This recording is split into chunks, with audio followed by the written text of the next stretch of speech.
Hello mga day, magluluto tayo ngayon ng chicken curry.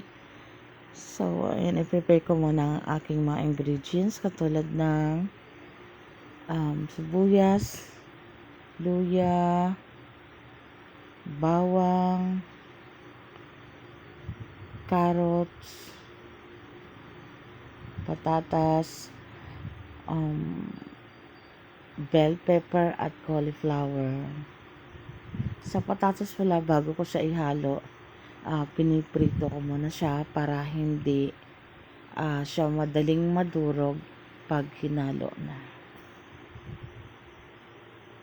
So, 1 kilo yung aking chicken ngayon na lulutuin. Paborito to ng aking bunsong anak, ang chicken curry. So, ayan. Magigisa na tayo ngayon ng luya, bawang at sibuyas.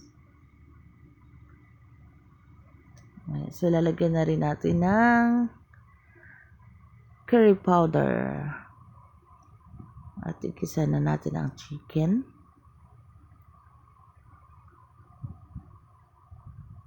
Haluin lang para pantay. Magpantay yung powder. At lagyan natin siya ng patis. At chicken cube.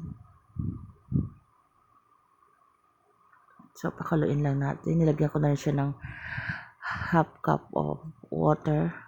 And then, lalagay ko na rin ng carrots, patatas, at isabay ko na ang gata.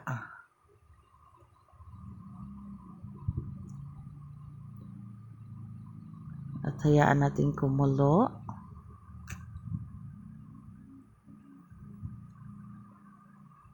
Lagyan ng paminta konti at aji.